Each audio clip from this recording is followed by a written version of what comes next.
Selamat pagi Bapak Ibu yang dikasihi Tuhan kita Yesus Kristus. Selamat beribadah di Gereja Cornerstone Baptis Injili Indonesia. Sebelum kita mulai ibadah kita pada hari ini, marilah kita bersatu teduh di hadapan Tuhan.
Diberkatilah orang yang mengandalkan Tuhan, yang menaruh harapannya pada Tuhan. Janganlah gelisah hatimu, percayalah kepada Allah, percayalah juga kepadaku. Aku tahu kepada siapa aku percaya, dan aku yakin bahwa Dia berkuasa memeliharakan apa yang telah dipercayakannya kepadaku hingga pada hari Tuhan. Kebaktian hari ini kita mulai demi nama Allah Bapa, Allah Putra, dan Allah Roh Kudus. Turunlah kiranya kasih dan damai sejahtera atas kita sekalian. Saudara sekalian, mari kita semua bangkit berdiri. Kita akan bersama-sama memuji Tuhan dengan menyanyikan lagu Sukacita Ku Sembahkan. Joyful, joyful, we adore thee. Mari kita sekalian muji Tuhan dengan bersukacita di hadapannya.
gunung lembah, padang hijau, samudra, burung nyanyi, air mengalir, ajak kami senanglah.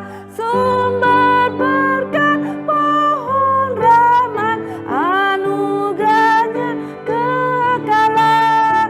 Sukacita kehidupan mengalir memancarlah.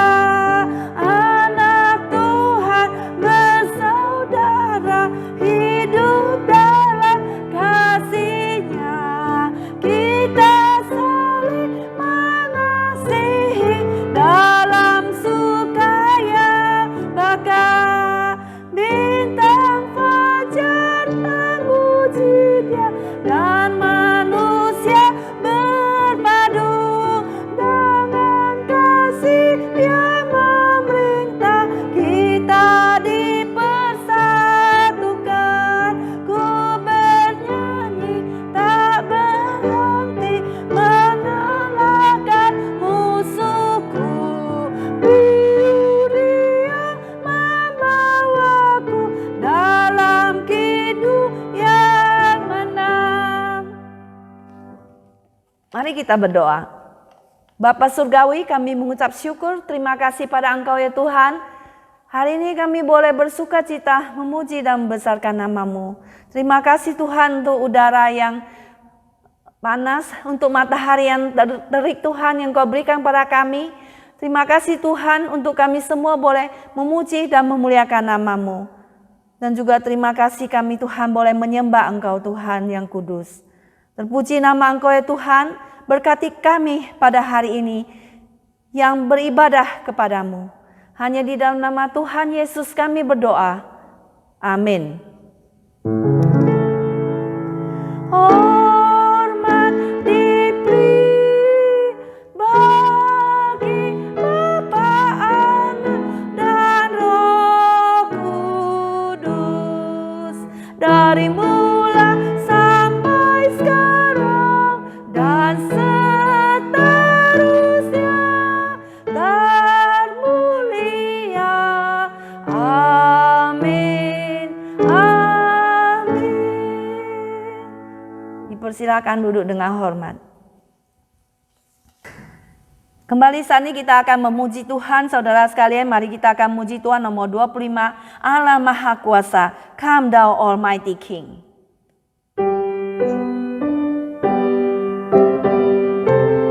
Mari kita semua buka suara bersama-sama bernyanyi.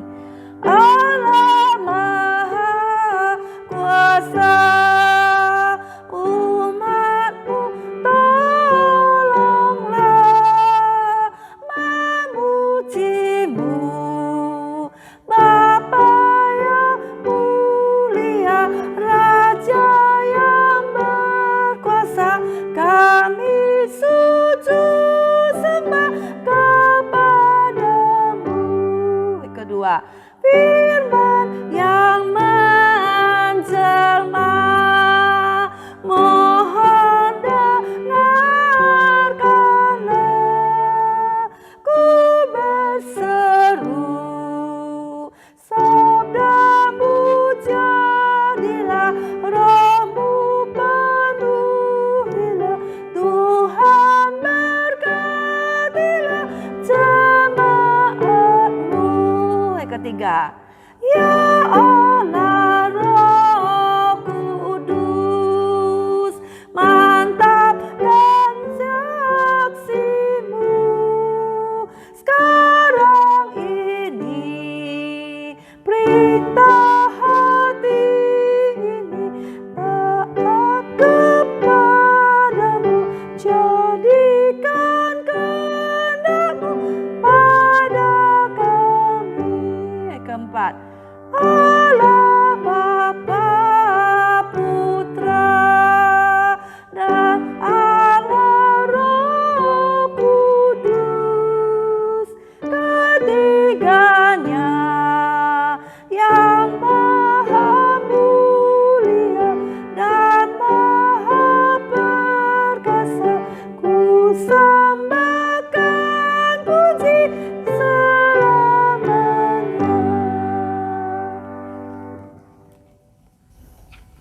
Terpujilah kepada Allah Tritunggal yang maha mulia dan maha perkasa. Saudara sekalian, bersama dengan gereja segala abad dan tempat, mari kita sekalian semua bangkit berdiri. Kita akan bersama-sama mengucapkan pengakuan iman rasuli kita. Pengakuan iman rasuli. Aku percaya kepada Allah, Bapa yang Maha Kuasa, Khalik langit dan bumi, dan kepada Yesus Kristus, anaknya yang tunggal, Tuhan kita, yang dikandung daripada Roh Kudus, lahir dari anak darah Maria, yang menderita sengsara di bawah pemerintahan Pontius Pilatus, disalibkan, mati dan dikuburkan, turun ke dalam kerajaan maut. Pada hari yang ketiga, bangkit pula dari antara orang mati, naik ke surga, duduk di sebelah kanan Allah, Bapa yang Maha Kuasa. Dan dari sana ia akan datang untuk menghakimi orang yang hidup dan yang mati. Aku percaya kepada Roh Kudus, gereja yang kudus dan am, persekutuan orang kudus, pengampunan dosa, kebangkitan tubuh, dan hidup yang kekal. Amin. Dipersilakan duduk kembali. Saat ini kita akan masuk kepada doa syafaat. Saudara, mari kita masuk dalam doa syafaat. Allah Bapa kami di surga, sekali lagi kami mengucap syukur kepadamu Tuhan, karena pada hari ini kami boleh bersama-sama memuji Engkau, kami boleh bersama-sama membaca firman-Mu, dan sebentar lagi kami boleh bersama-sama mendengar firman Tuhan.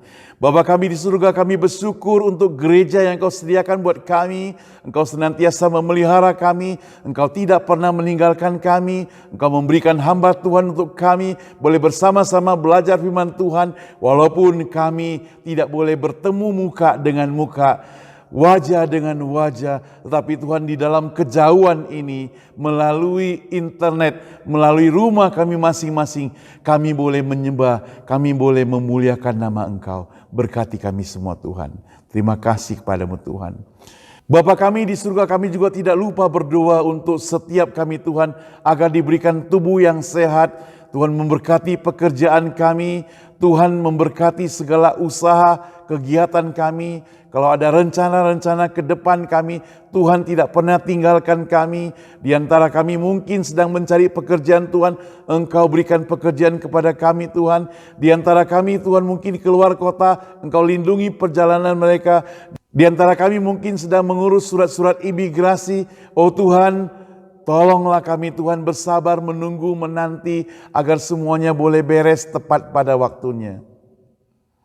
Bapa di surga, kami juga tidak lupa berdoa untuk negara-negara yang hingga saat ini masih berkecamuk COVID-19 Tuhan. Kami ingat Taiwan Tuhan, kami ingat Singapura, kami ingat Malaysia, kami ingat Indonesia, kami ingat India, dan kami ingat negara-negara lain Tuhan yang mereka sedang bergumul untuk vaksinasi Tuhan. Dan tolong Tuhan berkati mereka Tuhan. Oh Tuhan, Engkau Tuhan yang menyembuhkan mereka. Kalau ada yang terpapar Tuhan, oh Tuhan cukupkan segala kebutuhan mereka tentang vaksinasi Tuhan.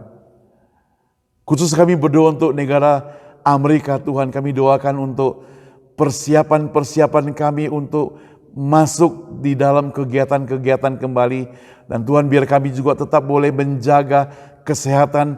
Kami juga tetap berdoa untuk proses vaksinasi agar boleh diselesaikan dengan segera dan semuanya boleh lengkap Tuhan. Kami juga berdoa Tuhan untuk firman Tuhan yang sebentar kami akan dengar. Tolong kami Tuhan, supaya firman Tuhan jadi berkat buat kami semuanya. Tuhan, doa yang kami sampaikan tidak sempurna. Berkati setiap yang melayani hari ini. Dan kami akan tutup Tuhan melalui doa yang Engkau pernah ajarkan kepada murid-murid-Mu. Bapa kami yang di surga, dikuduskanlah nama-Mu, datanglah kerajaan-Mu. Jadilah kehendak-Mu di bumi seperti di surga. Berikanlah kami pada hari ini makanan kami yang secukupnya.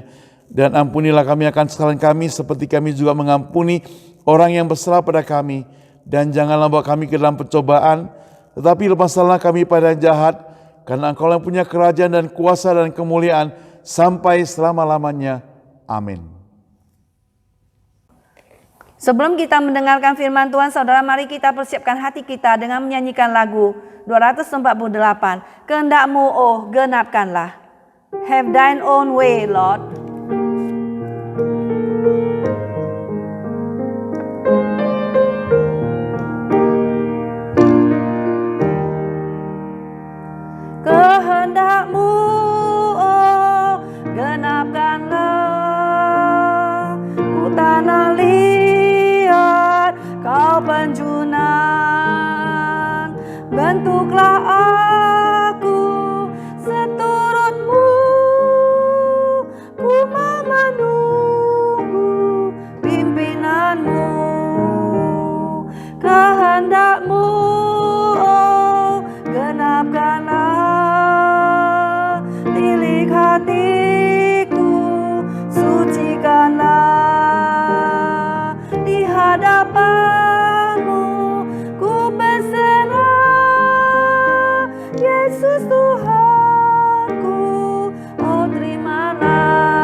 ketiga.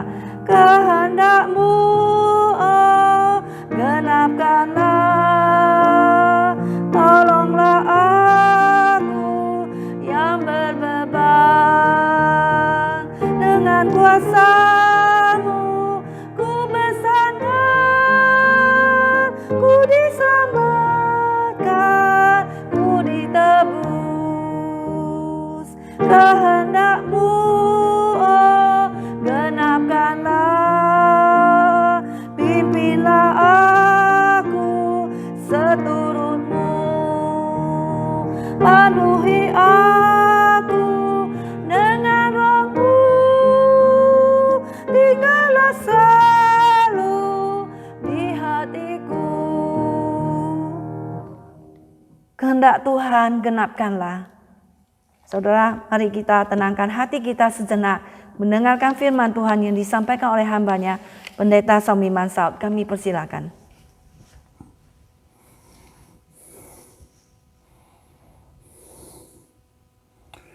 Shalom saudara sekalian, hari ini hari Minggu, hari yang bahagia buat kita sekalian, karena selain kita boleh menikmati hari Minggu, harinya Tuhan, kita juga berkesempatan untuk memuji Dia, menyembah Dia, dan bersama-sama merenungkan firman Tuhan.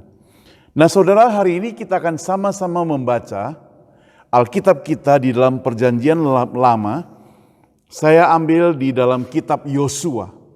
Yosua pasal 1, kita akan bacakan ayat pertama sampai ayat ke-9. Yosua 1 ayat 1 sampai 9. Demikian firman Tuhan. Sesudah Musa, hamba Tuhan itu mati, berfirmanlah Tuhan kepada Yosua bin Nun, abdi Musa itu. Demikian, hambaku Musa telah mati. Sebab itu bersiaplah sekarang, seberangilah sungai Yordan ini, engkau dan seluruh bangsa ini menuju negeri yang akan kuberikan kepada mereka, kepada orang Israel itu. Ayat ketiga, setiap tempat yang akan diinjak oleh telapak kakimu, kuberikan kepada kamu, seperti yang telah kujanjikan kepada Musa. Dari padang gurun dan gunung Libanon yang sebelah sana itu, tempat ke sungai besar, yakni sungai Efrat, seluruh tanah orang Het, sampai ke laut besar di sebelah matahari terbenam, semuanya itu akan menjadi daerahmu. Ayat kelima, seorang pun tidak akan dapat bertahan menghadapi engkau seumur hidupmu, seperti aku menyertai Musa, demikianlah aku akan menyertai engkau. Aku tidak akan membiarkan engkau dan tidak akan meninggalkan engkau.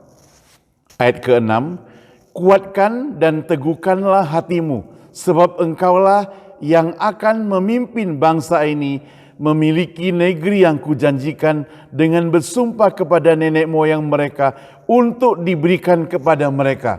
Ayat ke-7, hanya kuatkan dan teguhkanlah hatimu dengan sungguh-sungguh, bertindaklah hati-hati sesuai dengan seluruh hukum yang telah kuperintahkan kepadamu oleh hambaku Musa. Janganlah menyimpang ke kanan atau ke kiri, supaya engkau beruntung kemanapun engkau pergi. Ayat ke-8, janganlah engkau lupa memperkatakan kitab Taurat ini, tetapi renungkanlah itu siang dan malam, supaya engkau bertindak hati-hati sesuai dengan segala tertulis di dalamnya. Sebab dengan demikian perjalananmu akan berhasil dan engkau akan beruntung. Bukankah telah kuperintahkan kepadamu, kuatkan dan teguhkanlah hatimu, janganlah kecut dan tawar hati, sebab Tuhan Allahmu menyertai engkau kemanapun engkau pergi.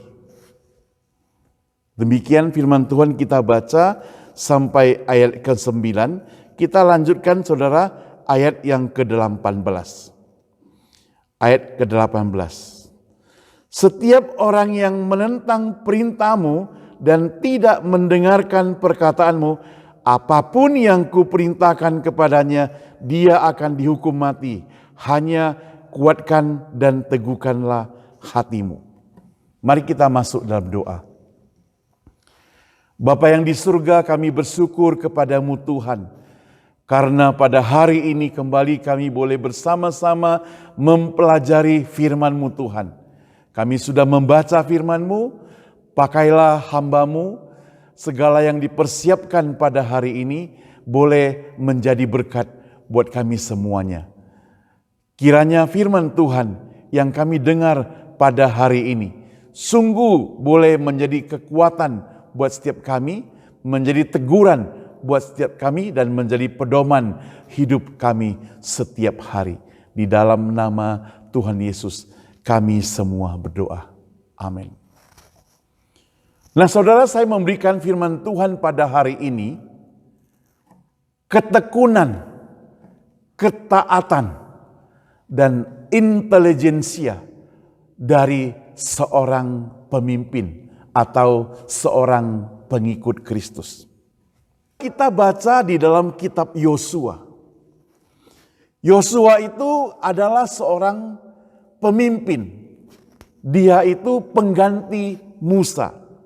Kalau kita perhatikan di ayat pertama, dikatakan sesudah Musa hamba Tuhan itu mati, berfirmanlah Tuhan kepada Yosua bin Nun, abdi Musa itu demikian. Itu ayat pertama. Jadi Yosua itu adalah abdi Musa.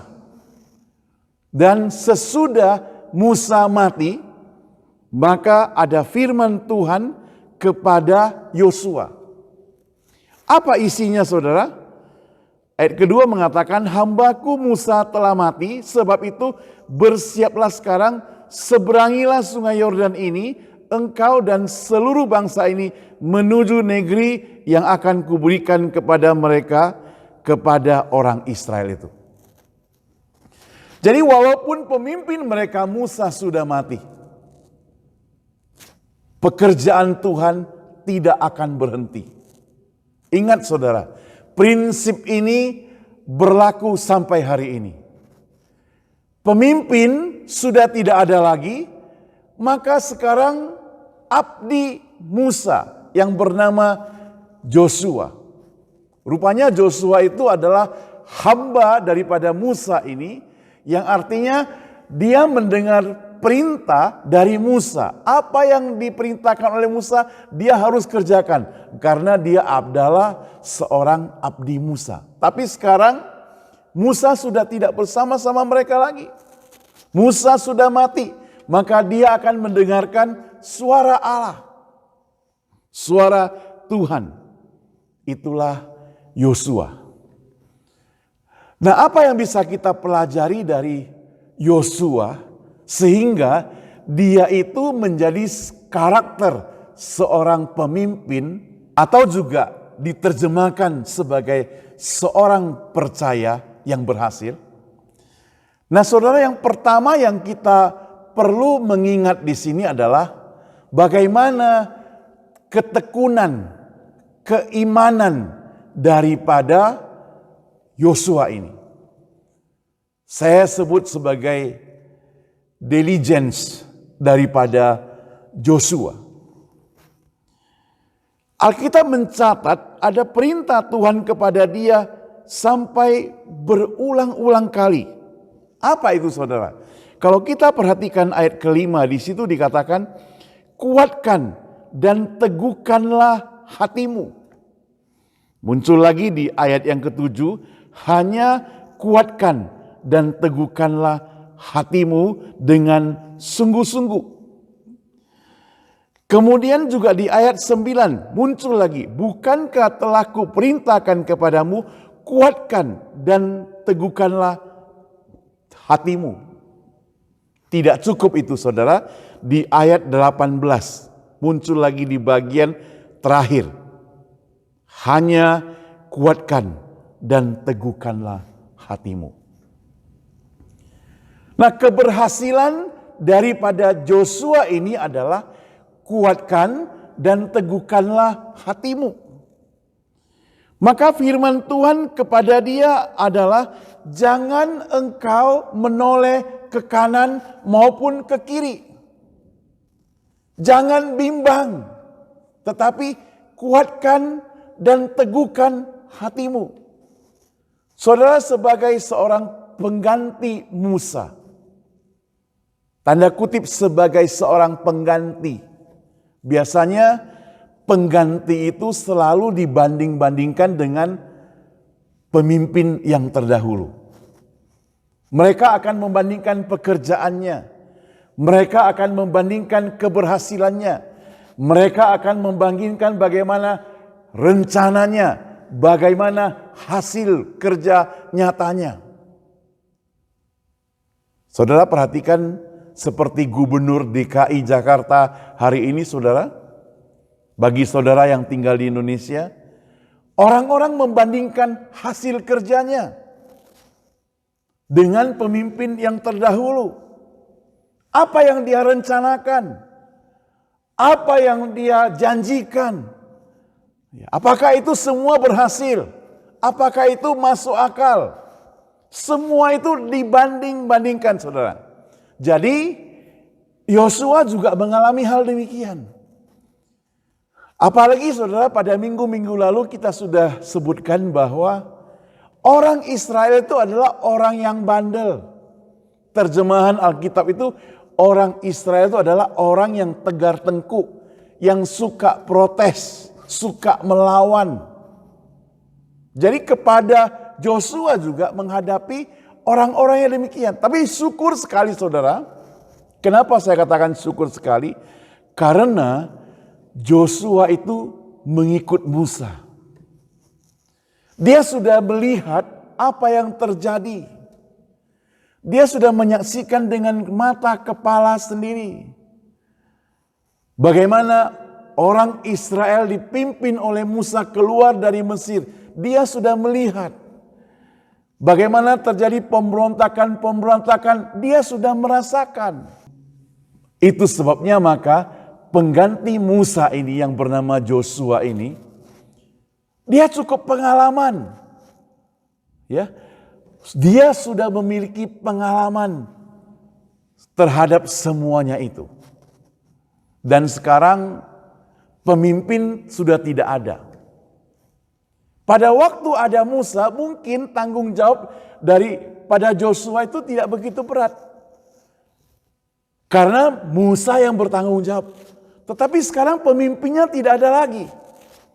Maka dia yang bertanggung jawab semuanya itu. Itu sebabnya Tuhan Allah tahu. Tuhan Allah mengetahui isi hati daripada Joshua. Maka dia perintahkan kepada Joshua, kuatkan dan teguhkan hatimu. Dan ada satu janji yang diberikan kepada Joshua adalah ayat yang kelima, saudara. Seorang pun tidak akan dapat bertahan menghadapi engkau seumur hidupmu. Seperti aku menyertai Musa, demikianlah aku akan menyertai engkau.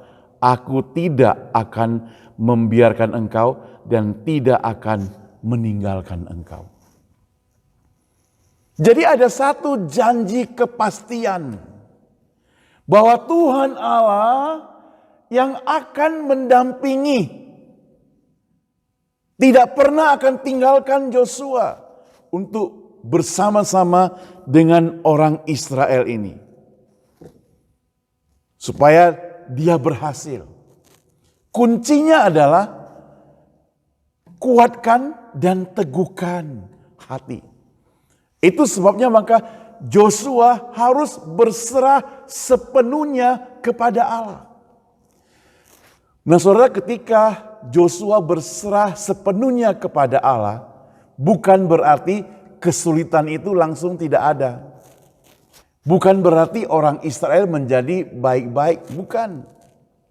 Orang Israel mungkin tetap tegar tengkuk, tetap nakal, tetap bisa berontak. Tetapi Joshua sudah tidak takut lagi. Sebab Allah beserta dengan dia. Karena Allah memberikan janji kepastian kepadanya. Nah saudara, hari ini kita sebagai orang percaya juga demikian. Ada janji yang pasti diberikan Allah kepada kita.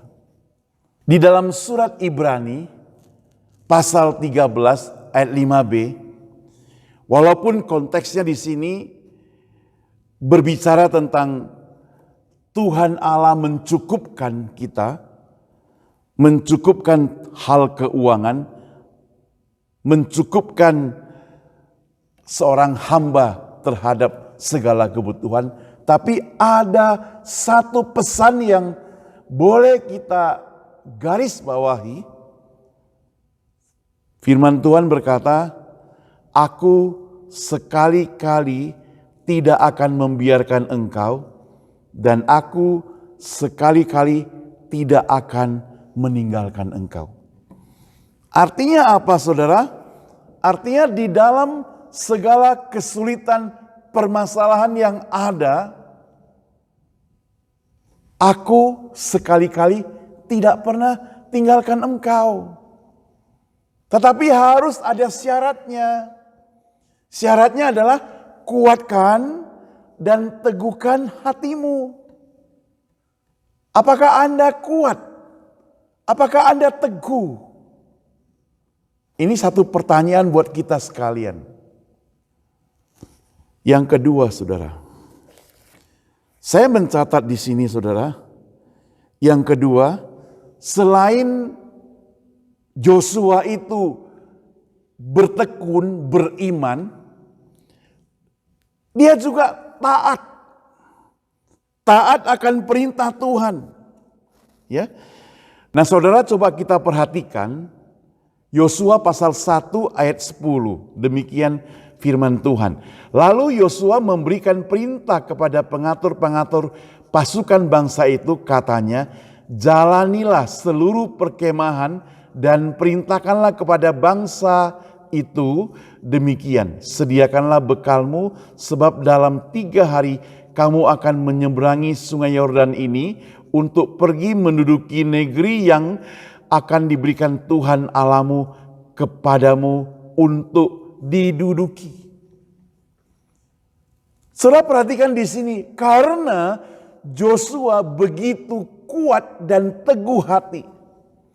Karena Joshua begitu tekun kepada Tuhan, mengimani apa yang Tuhan janjikan, bahwa Tuhan Allah tidak akan tinggalkan dia, maka dengan penuh ketaatan kepada firman Tuhan tersebut, dia perintahkan kepada orang-orangnya untuk pergi sediakan semua persiapan, sebab dalam 3 hari lagi mereka akan menduduki. Ada kata menduduki. Luar biasa bukan? Nah, lalu dilanjutkan dengan ayat ke-13, saudara. "Ingatlah kepada perkataan yang diperintahkan Musa, hamba Tuhan itu kepadamu, yakni Tuhan Allahmu mengaruniakan keamanan kepadamu dan memberikan kepadamu negeri ini. Perempuan-perempuan dan anak-anak di antara kamu dan ternakmu boleh tinggal di negeri yang diberikan Musa kepadamu di seberang sungai Yordan. Tapi kamu semua pahlawan yang gagah perkasa haruslah menyeberang di depan saudara-saudaramu dengan bersenjata dan haruslah menolong mereka sampai Tuhan mengaruniakan keamanan kepada saudara-saudaramu seperti kepada kamu juga, dan mereka juga menduduki negeri yang akan diberikan kepada mereka oleh Tuhan Allahmu." Itu merupakan perintah Tuhan yang dikutip dari perintah yang disampaikan Tuhan melalui Musa. Ketika Musa masih ada, Joshua mendapat perintah dari Musa. Sedangkan Musa mendapat perintah dari Tuhan. Jadi Musa menyampaikannya kepada Yosua. Nah sekarang perintah itu adalah engkau menyeberangi sungai Yordan itu dan menduduki negeri tersebut. Hanya dengan ketaatan. Saudara, ada banyak hal yang kita tahu firman Tuhan di dunia ini sebagai orang percaya. Bertahun-tahun kita membaca firman Tuhan, bertahun-tahun kita menghafal ayat firman Tuhan, bertahun-tahun kita ikut Bible study, bertahun-tahun kita tahu sebenarnya apa yang baik kita lakukan, apa yang sebenarnya harus kita jalankan, tetapi bertahun-tahun pula kita tidak melakukannya, bukan? Ini membuktikan kepada kita beda dengan Joshua.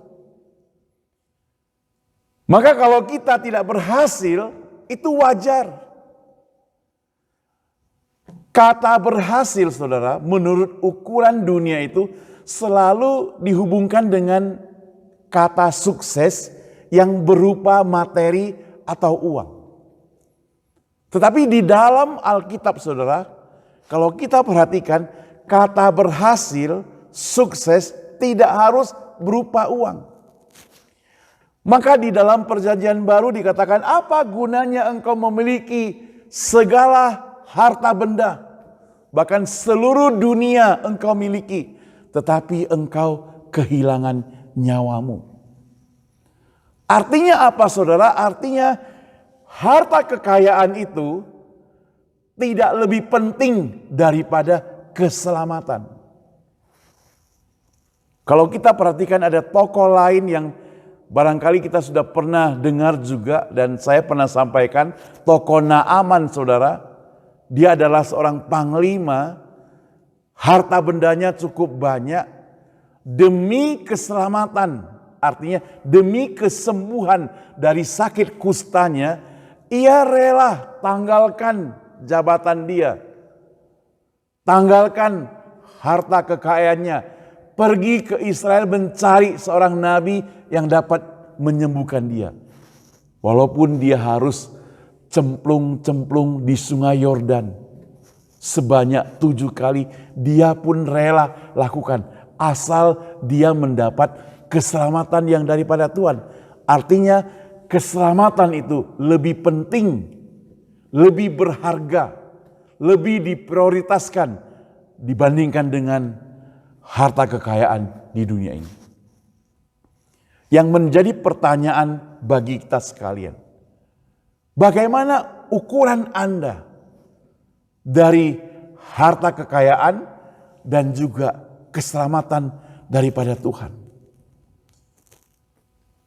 Boleh gak kita mencari harta, saudara? Boleh, saudara. Boleh gak kita menjadi kaya? Boleh. Tidak ada orang yang melarang kita menjadi kaya. Bahkan kalau saya mau katakan, pendeta juga boleh kaya, saudara. Kenapa? Kalau jemaatnya adalah jemaat yang kaya raya, maka pendetanya semestinya kaya raya. Kalau jemaatnya yang ekonomi lemah, ya pendetanya juga harus menyesuaikan diri. Kalau tiba-tiba dia mencari kekayaan sendiri, maka ini aneh, saudara. Tetapi saya ingin mengatakan kepada kita bahwa harta kekayaan kita boleh mencarinya.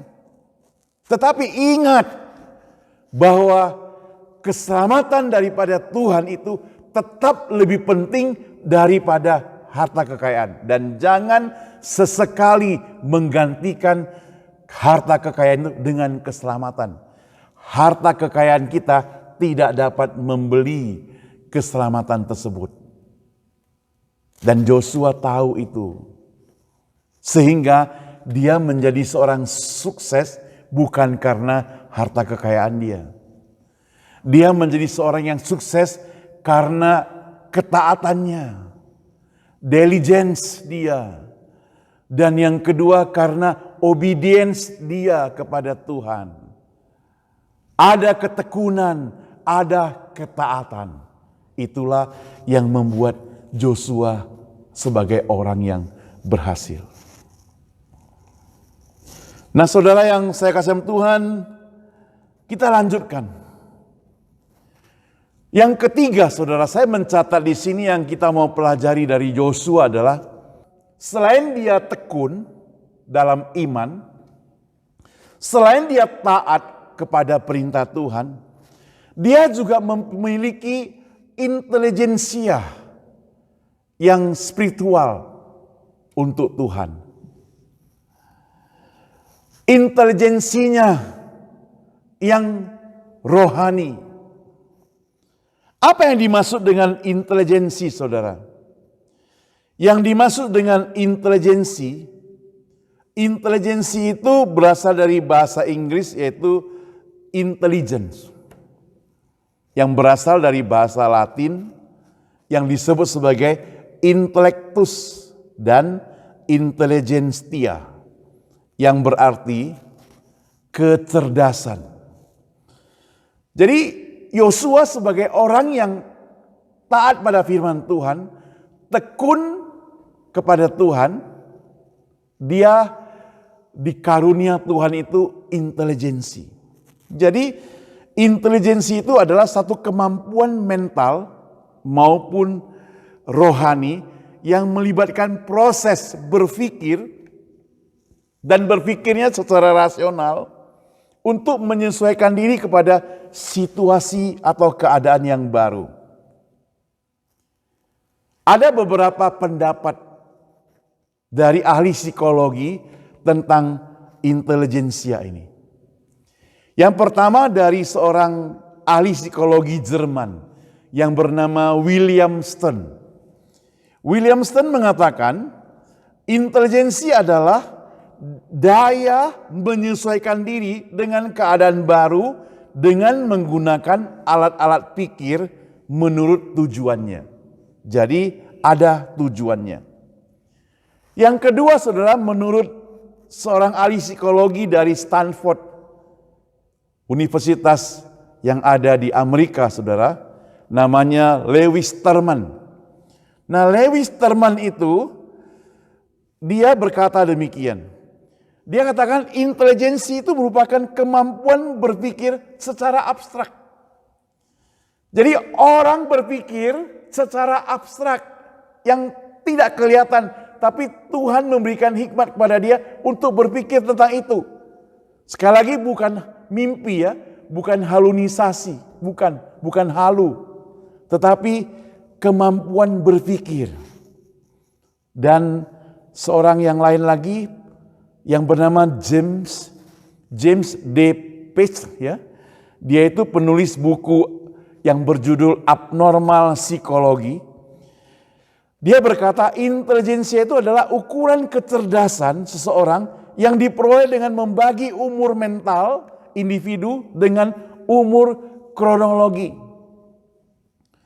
Yang berarti umur mental secara pribadi dan secara urutan kronologinya. Jadi kesimpulannya intelijensi merupakan kecerdasan seseorang untuk berpikir secara abstrak yang dapat dinilai melalui hasil yang telah dicapai, saudara. Lalu ada seorang yang bernama Robert J. Sternberg. Dia adalah profesor dari Human Development, profesor dari Cornell University. Dalam bukunya Teori Adaptasi Intelijensi. Nah, Sternberg itu mengatakan intelijensi itu dibedakan menjadi 3, saudara. Yang pertama, intelijensi analitis. Kecerdasan yang lebih cenderung dalam proses penilaian objektif dalam suatu pembelajaran. Yang kedua, intelijensi kreatif. Kecerdasan yang lebih cenderung pada sifat-sifat yang unik, merancang hal-hal yang baru. Ketiga, intelijensi praktis. Kecerdasan yang berfokus pada kemampuan untuk menggunakan, menerapkan, mengimplementasikan, dan mempraktekkan. Nah, saudara, Joshua memiliki ini. Intelijensi sedemikian, dia memilikinya, saudara. Mengapa saya katakan demikian? Saudara masih ingat ketika dia menjadi mata-mata bersama Kaleb masuk ke kota Kanaan untuk mengintai. Apa yang terjadi, saudara?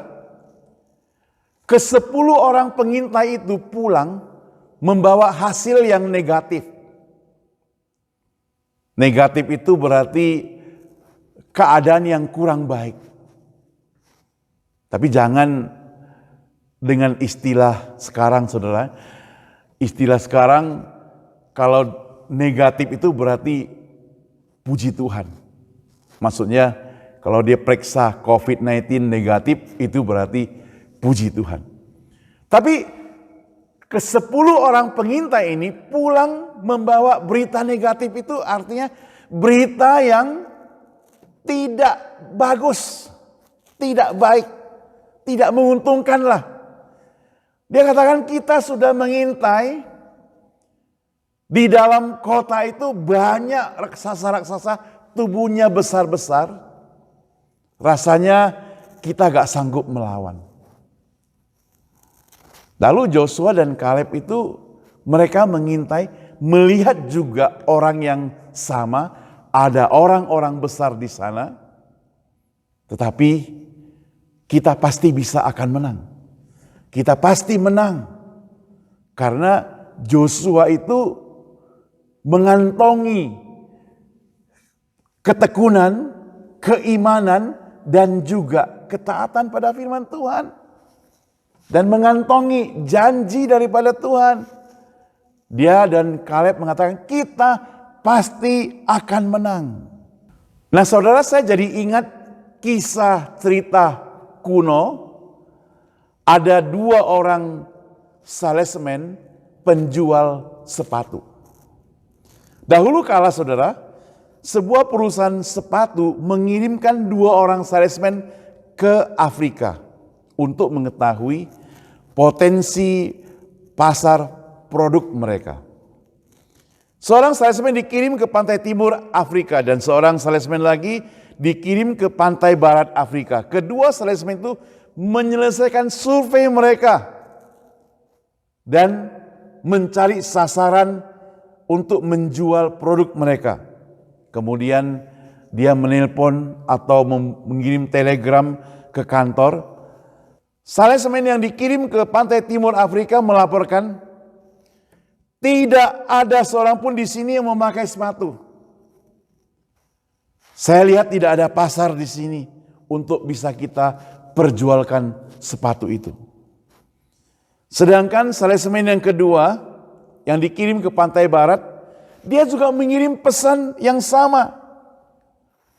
Tidak ada seorang pun di sini yang memakai sepatu apapun. Tetapi ada pasar yang besar. Ini kesempatan buat kita untuk memasarkan sepatu kita sebanyak-banyaknya.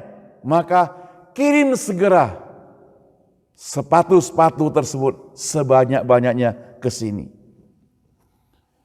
Nah saudara, Joshua dan Kaleb itu adalah salesman yang kedua ini. Mereka melihat objek yang sama, tetapi perspektifnya berbeda. Objek yang dilihat oleh 10 orang pengintai itu mengirim dengan berita negatif, tetapi objek Joshua dan Kaleb mengirim berita positif. Artinya kita bisa menang, kita bisa masuk, kita bisa mendudukinya, kita pasti berhasil. Nah inilah Joshua dalam kehidupannya sebagai seorang pemimpin. Apa yang bisa kita pelajari melalui Joshua ini, saudara? Kalau kita perhatikan, saudara, Joshua ini, Joshua yang berhasil ini, dia mengantongi iman yang kuat, dia mengantongi ketaatan yang kuat, dan dia mengantongi intelijensia yang kuat. Kalau kita buka Alkitab Yosua 24 ya, ayat 29. Sesudah peristiwa ini, maka matilah Joshua bin Nun, hamba Tuhan itu. Apa yang beda, saudara?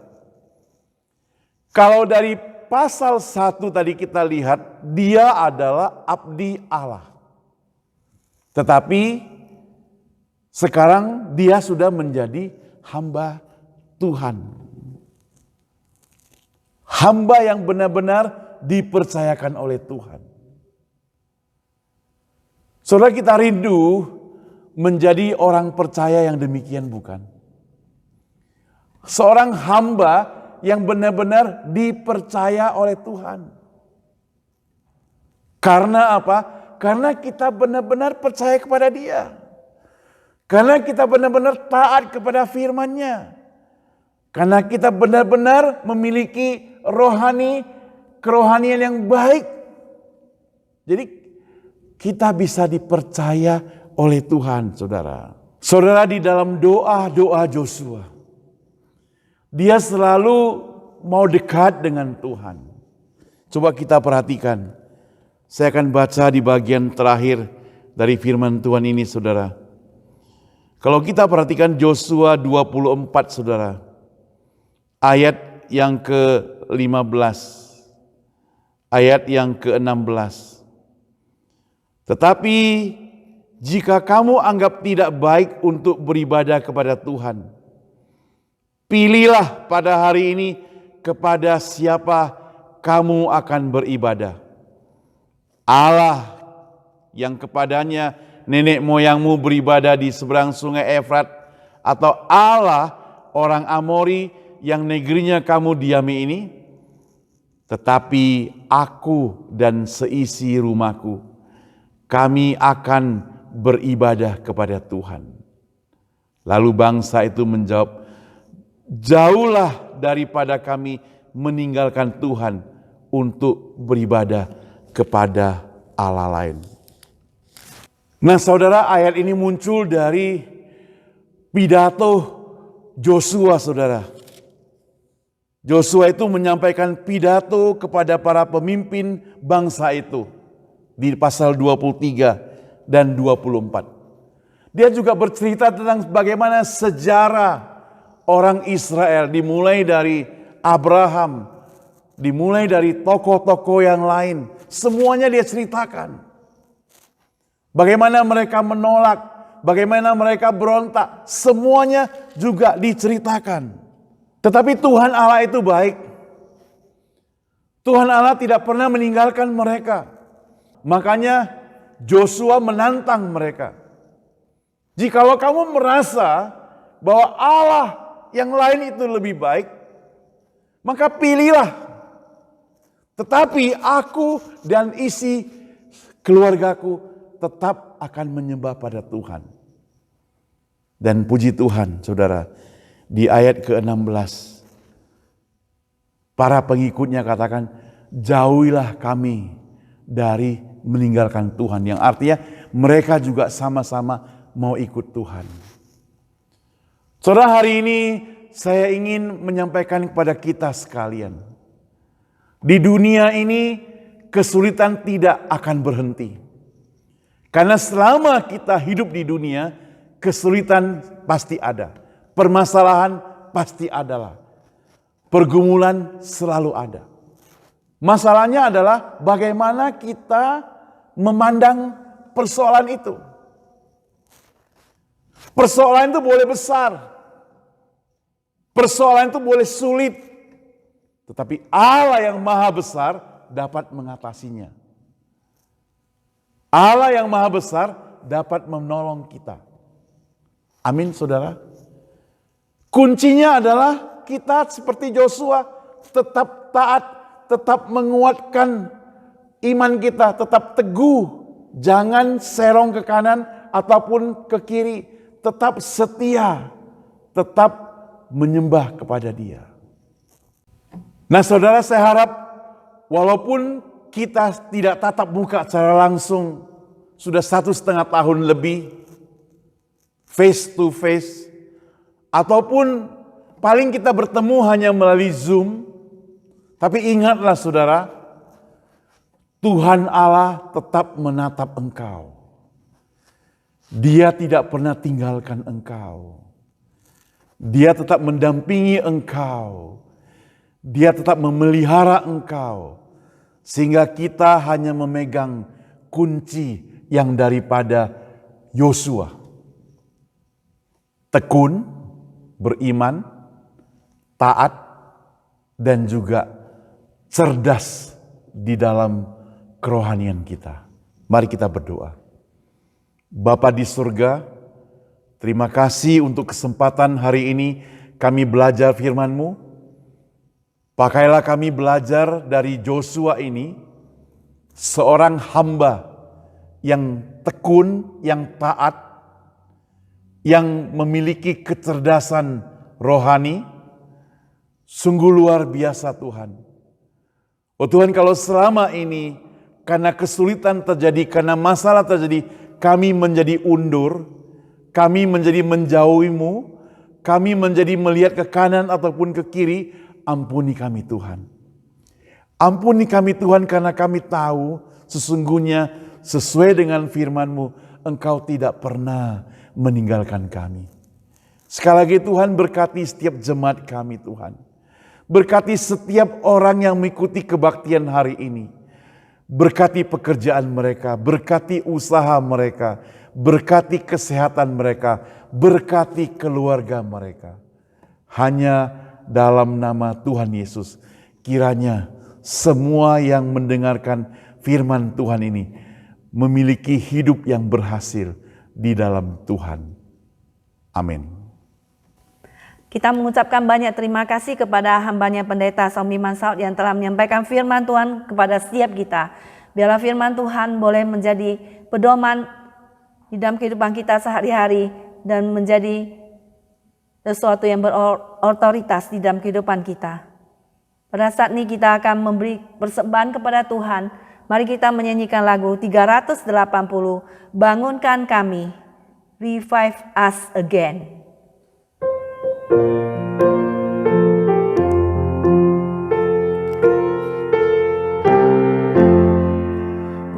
Pujilah Allah, demikian kasih-Nya yang mengutus anaknya tebus dosaku. Haleluya, puji Tuhan, haleluya, amin. Haleluya, puji Tuhan, bangunkan kami. Yang kedua, pujilah Allah, Roh Sang Penghibur yang menghantar jiwaku kepada Kristus. Haleluya, puji Tuhan, haleluya, amin. Haleluya, puji Tuhan, bangunkan kami. Pujilah Allah, Sang Anak Domba yang menghapuskan dosa umat manusia. Haleluya, puji Tuhan, haleluya, amin. Haleluya, puji Tuhan, bangunkan kami. Bangunkan kami dengan kasih-Mu, dengan api Roh Kudus bakar hatiku. Haleluya, puji Tuhan, haleluya, amin. Haleluya, puji Tuhan, bangunkan kami. Mari kita semua bangkit berdiri, kita akan doa persembahan. Bapa Surgawi, kami mengucapkan syukur dan terima kasih kepada Engkau Tuhan. Di mana saat ini kami boleh mendengarkan firman-Mu. Dan kami saat ini juga boleh mengembalikan sebagian yang sudah Tuhan percayakan kepada kami. Tuhan, biarlah Engkau mengajar kami Tuhan untuk memberi kepada Engkau. Karena pada waktu kami mengutamakan pekerjaan-Mu Tuhan, Engkau tidak akan pernah Tuhan menyia-nyiakan kami. Dan Engkau akan menambahkan berkat Tuhan kepada setiap kami. Terpuji nama Engkau Tuhan, Tuhan yang ajaib, Tuhan yang luar biasa, dan Tuhan yang senantiasa memberi mujizat-Nya kepada setiap kami. Hanya di dalam nama Tuhan Yesus kami berdoa. Amin. Dengan tetap bangkit berdiri, kita akan menyanyikan lagu doksologi disertai doa berkat dan amin song.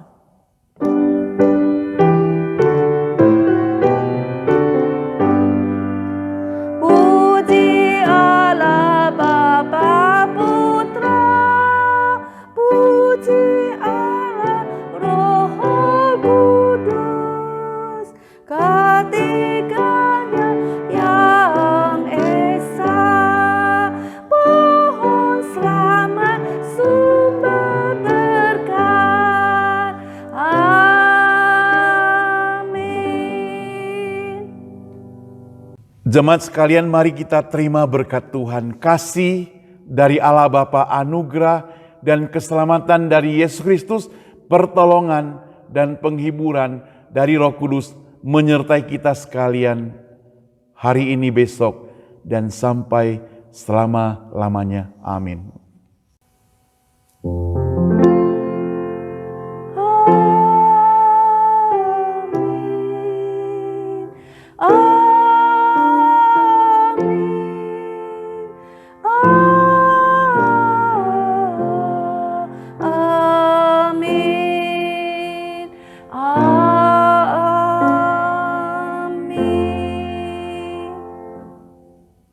Kita nyanyikan lagu Be Still.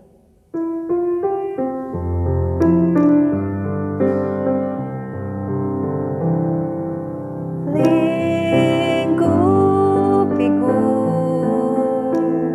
dengan sayang-Mu, naungiku dengan kuasa-Mu. Di saat badai bergelora, ku akan terbang bersama-Mu. Bapa, Kau Raja atas semesta, ku tenang sebab Kau Allahku. Ku tenang sebab Kau Allahku. Saat teduh kebaktian selesai. Sampai jumpa saudara sekalian minggu depan. Tuhan Yesus memberkati. Saudara, sebelum kita berpisah, ada beberapa hal yang mau saya sampaikan buat kita sekalian. Yang pertama, terima kasih untuk saudara sekalian tetap mendukung Gereja Cornerstone berbahasa Indonesia di San Francisco. Baik itu saudara tetap setia mengikuti kebaktian dan juga tetap setia mendukung pekerjaan Tuhan melalui dana, melalui persembahan.